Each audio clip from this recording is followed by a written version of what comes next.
Welcome. My name is Michael Mastro. Welcome to my YouTube channel, Vastu Creations. Today, we're going to look at the very interesting chart of actress Demi Moore.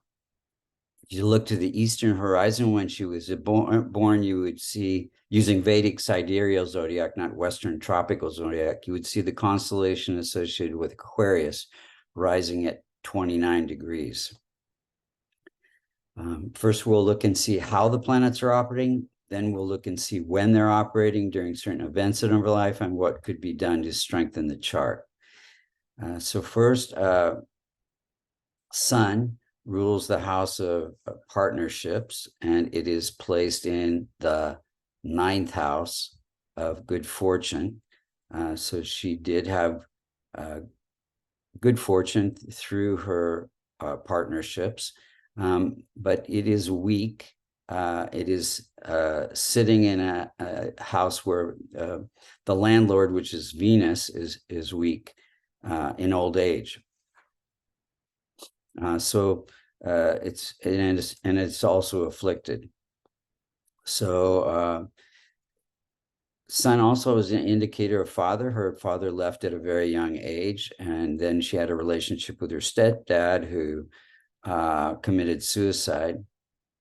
And also Sun is again ruling that 7th house, placed in the 9th house, does indicate kidney dysfunction, and also can have affect digestion. Then we have challenging moon. Moon is any multicona sign in the 6th, 8th, or 12th house. So you have Cancer ruled by moon in the 6th house. It's the health indicator for health and conflict. And also moon indicates mother. Mother left, also got divorced. And her she does have kidney dysfunction and addiction. Moon affects the mind, so there was depression as well. Weak placement of Mars. Mars is ruling the house of success, and it is placed in that 6th house of delays, setbacks, conflict, health issues. But Mars brings success through acting, through passion, through courage. Then we have challenging Mercury. Mercury is at 17 degrees. It is ruling, so you have Virgo in the 8th house, a challenging Dustana house. It's ruled by Mercury. Mercury can cause issues, and it is placed in the 9th house of good fortune. So Mercury, a lot of childhood trauma, dad suicide, mom left, all of those related to Mercury. And Mercury gives the ability to research different parts, roles that she played in acting, gives her good communication skills, but sometimes controversial speech. She's very outspoken about women's rights and women's equal pay. Then we have weak, afflicted, old age Venus. So Venus is ruling the 9th house of good fortune, and it's in its own house. Gives good fortune through beauty. Also, Venus is related to kidney, so that she does have kidney dysfunction. And 9th house is about spirituality. Very much part of her life was spent in researching Kabbalah.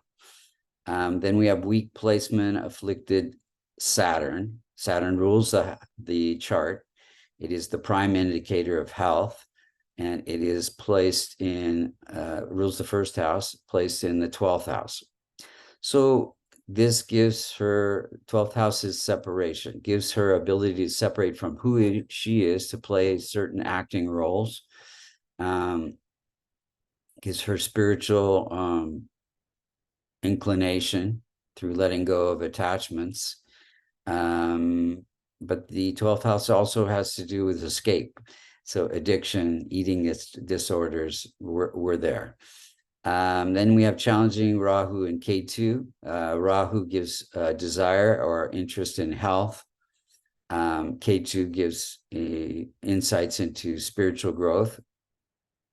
So let's look at the timing of events. So her stepdad committed suicide in 1975 during a Saturn period. Saturn is sitting in the house of end of life. Then 81, she had her debut in something called Choices during a Mars period, Mars ruling the house of success. 83, she separated from her first marriage during a Saturn period. Again, Saturn sitting in the house of separation. 87, she married Bruce Willis during a Sun period. Sun is ruling the house of marriage. In 90, she had her major hit called Ghost, the movie, with Patrick Swayze in a Jupiter period, Jupiter bringing huge income, ruling the house of income. 91, she posed nude, I think pregnant, in Vanity Fair during a Jupiter period. Jupiter is children. Jupiter is also bringing big income. 98, she had a lawsuit during a Rahu period, Rahu sitting in the house of legal issues. In 03, in 98, she separated from Bruce Willis during a Rahu period as well. Rahu sitting in the house of divorce, conflict. In 03, she had a miscarriage during a moon period, moon ruling the house of health issues. 05, she got together with Ashton Kutcher during a Mars period. Mars, her connection to Ashton brought good success, ruling the house of success. And then she got divorced in 2011, or separation, separation during 2011. Again, Saturn sitting in the house of 12th house of separation. She OD'd and went into rehab in a facility January 2012 during a K2 period. K2 sitting in the house of institutions, rehab institution, addiction, etc. K2 unexpected events. If you look at the circular chart on the left, you see the outer circles where the planets were when this happened, and the hospitalization date.